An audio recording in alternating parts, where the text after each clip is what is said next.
Hi, everyone, and welcome back to Bryan's Business World. The title of our segment today is How to Be a Successful Employee.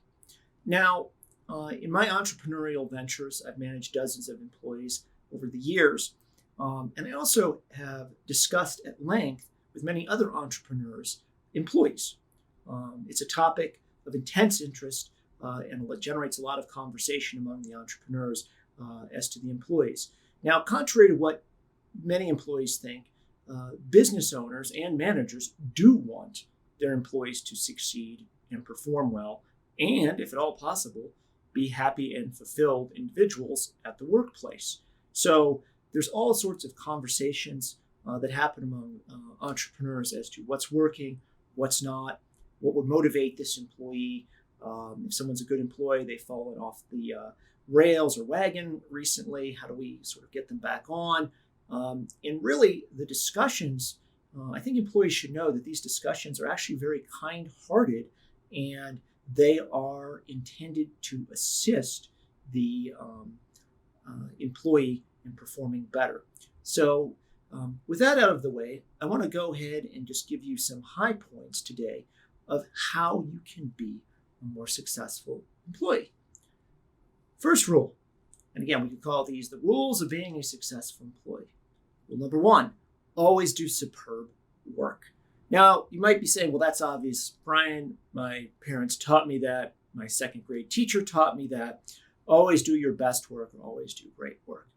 Well, the people do not know what they execute. So if you say, I know that, and you don't do it, then the reality is you don't know it. So the fact that so few employees consistently do really good or superb work speaks volumes to the fact that no, they don't know it. I would clarify what people say when they know it. They mean they heard it from parents, educators, their boss, mom and dad, or whoever it may be, the aunt and uncle. Always do your best work or superb work. The reality is that people do not do that, and therefore they don't know it. Your actions, in the end, demonstrate what you know. So I think that's the number one thing that I've seen among all employees is inconsistent work. Sometimes they do good work, sometimes they do terrible work. And I don't think most employees realize how badly that brands them in the eyes of their employer and their manager. If you consistently do great work, you will always be sought after, and you'll really never have to fear for a job. Rule number two, view your boss and or your company as your customer. Now, a lot of employees go in and they say, I do what I'm asked for and give me my paycheck. I think that's really the wrong attitude for success. Look at yourself as a company. What service or good are you providing and to whom? I think that mindset would really change how many employees behave on the job. So who do you need to make happy and why? And really, you need to think about who is your customer. You're a provider. Who is your customer? If you have that mindset and you bring that mindset day to day in your job, I think you'll find that you start doing a better job and you start doing a more focused job. You're like, okay, what are my essential tasks that I need to do to make my customers, usually your boss, one, and two, the greater company, happy? And always be asking those two questions. What do I need to do? Rather that question, what do I need to do to make my boss happy and the company happy specifically? Number three, be able to cultivate polite and friendly conversation with your coworkers. Now, this would seem, again, obvious, and maybe you've heard this from greater society, mom and dad, teachers, but the inability of people in the workplace to cultivate friendly and professional conversation is astounding. Now, there could be many sources of this. Perhaps our messaging, texting, no in-person communication culture has really degraded these skills.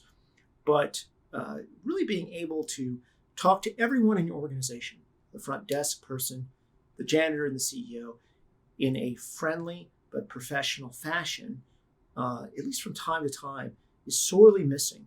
Many people say, well, I'm an introvert or I feel ill at ease with this.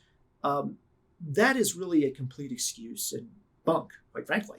You can cultivate these skills through practice You don't have to be a wizard at conversation. You don't have to be a gregarious extrovert, but you can cultivate the necessary skills for friendly and professional conversation with everyone. Very important. Rule number 4, don't ask for a raise unless you've delivered flawless performance for at least 6 months. Now, this may seem obvious, but when you walk in, there's a lot of articles and how-to things on how you ask for a raise, how to empower people. And I read these articles in magazines and books or chapters in books, and here's go in and ask your boss for that raise. You're awesome. You're great. Well, the reality of a performance may not be awesome or great. And that's harsh, but often true with most employees. So I would look yourself in the mirror and say, in the last 6 months, did you deliver flawlessly? No sloppy oversights or mistakes. Everything that was asked of you. Now, you might say, well, no, but I was justified for this and that reason. Okay, that's really taking, I call it, kind of BTB, blame the boss. Okay, there are gray areas here where your boss could have changed the expectations after you submitted, or maybe the boss was being unreasonable. That's true. But I would first ask, did you make any sloppy oversights or mistakes in anything you did on the job for the last 6 months? Or did you deliver flawless performance? If the answer is no, that you didn't deliver flawless performance, my recommendation would be to think twice before asking for that raise. Because when someone comes to me for a raise, my first thing that I'm going to roll out, well, you made that mistake, that one. What is this going to improve in the future? And then you're sort of caught in saying, well, I'm going to fix that in the future, but you should give me a raise in my past performance, even if it was flawed and deeply mistaken. So something to keep in mind: flawless performance for at least 6 months prior to that. And another key to success here, I believe we're on number 4. Make sure that you volunteer or suggest training for yourself that might make you more valuable to the organization. So again, let me come back to that. Volunteer for or suggest training for yourself that might make you more valuable to the organization. Again, people might say, well, I've heard that before. But given the very limited number of employees who do that, again, people don't know it because they know what they do, and very few people do that.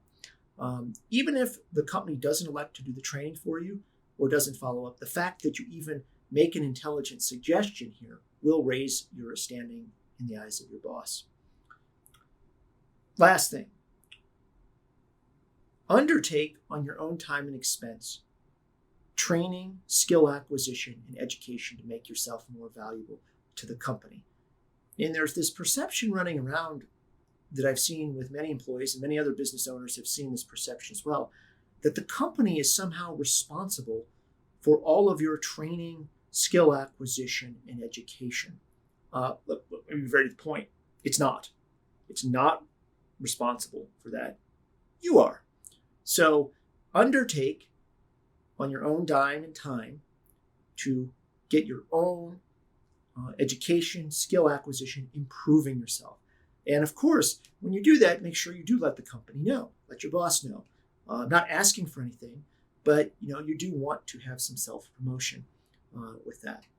I hope you have enjoyed our segment today, and hopefully you got something out of this in terms of an unvarnished, highly realistic viewpoint from the perspective of a lot of different business owners, what you can do to be a successful employee. Thank you.